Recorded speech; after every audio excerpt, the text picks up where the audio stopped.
अस्सलाम वालेकुम, welcome back to my YouTube channel.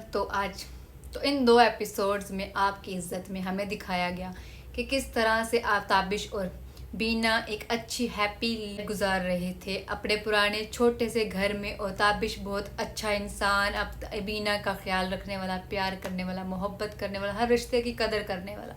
लेकिन जैसे जैसे वक्त गुजरता है, ताबिश के पास पैसा आने से उसकी पर्सनैलिटी भी चेंज हो जाती है। ओबियसली आपके अच्छे दोस्त जो होते हैं बचपन के, वो आपको अच्छा मशवरा देते हैं, चाहे वो आपको गुस्से से दें, चाहे वो आपकी रियलिटी चेक मुंह पे मारें, लेकिन वो आपको अच्छा ही मशवरा देते हैं। वो कभी दोगलापन नहीं करते। लेकिन जब आपके पास पैसा आ जाता है तो उसके साथ आपके पास बहुत से नेगेटिव लोग आते हैं, बहुत से बुरे लोग आते हैं, बहुत से फ्रॉड लोग आते हैं जो आपके लिए मुश्किल का बायस बनते हैं। जैसे कि ये MP है, जो भी आदमी है, ये आदमी ताबिश को मशवरा दे रहा है कि अपनी बीवी को मार दो, उसको अपना मकसद पूरा करना है। किस तरह ये ताबिश अपनी बीवी को मार देगा और नाज की शादी हम इससे करवा देंगे और एक अच्छी चीज़ बन जाएगी, चलो। लेकिन उसको बीना से कोई लेना देना नहीं, उसको ताबिश के करैक्टर से, ताबिश के ख्यालात से, ताबिश से कोई लेना देना नहीं। लेकिन ऑन द अदर हैंड जो उसका दोस्त है वो ताबिश को अभी भी समझा रहा है कि नहीं, ऐसा नहीं हो सकता, बीना भाभी ऐसे नहीं कर सकती। तो ये डिफरेंस हमें देखने को मिलते हैं दो पुराने दोस्तों में और नए दोस्तों में। जो फ्रॉड ये दोस्त होते हैं अपना मतलब निकालना चाहते हैं।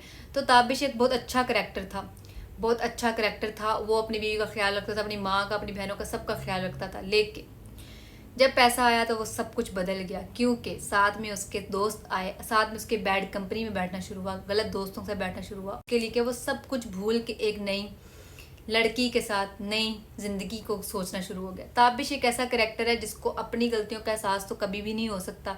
He is self centred narcissist type person. उसकी माँ उससे बड़ी नार्सिसिस्ट है, उसकी माँ उससे बड़ी सेल्फ सेंटर है। उसको अपने बेटे की अच्छाइयाँ नजर आती हैं, बुराइयाँ तो कोई भी नजर आती। पिछले 2 एपिसोड में जब से बीना भागी अपने घर से, तब से एक बार भी ताबिश की माँ के मुंह से मैंने ये वर्ड नहीं सुना कि तुम्हारी गलती है, तुम्हें ही दूसरी शादी नहीं करनी चाहिए थी, तुम्हें ही दूसरी शादी लड़की की तरफ नहीं जाना चाहिए था, तुम्हें भी 14 साल के बाद कभी भी एक लड़की का, अपने बच्चों को, बीवी को छोड़ के बाहर कहीं अफेयर नहीं चलाना चाहिए, तुम भी गुनाहगार हो। उसने एक बार भी अपने बेटे के मुंह के ऊपर रियलिटी चेक नहीं मारा।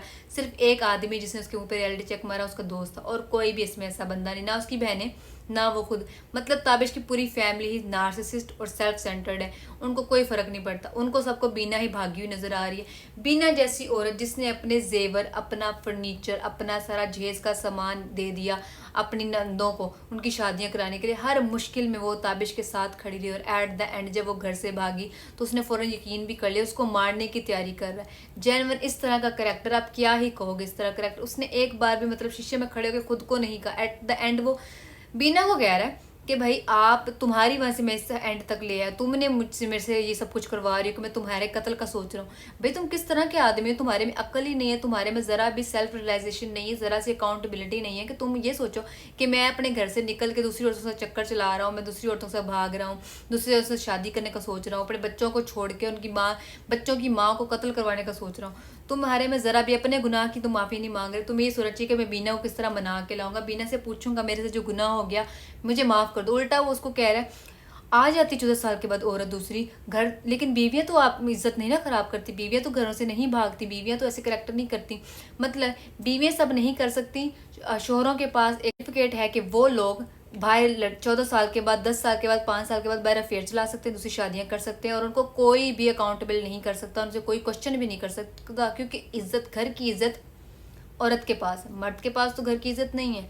और गैरत के नाम पे औरतों को कत्ल भी करवाया जा सकता है। तो ये चीज़ उमेरा अहमद ने बहुत अच्छी तरह से पोर्ट्रेट की है कि देखो, मर्द भी घर की इज्जत के हिस्से में भी उतनी ही आती जितनी औरत के हिस्से में आती। अगर मर्द भी बाहर अफेयर चलाता है तो उसकी वजह से भी घर की इज्जत खराब होती है, ना कि सिर्फ औरत की वजह से घर की इज्जत खराब होती है।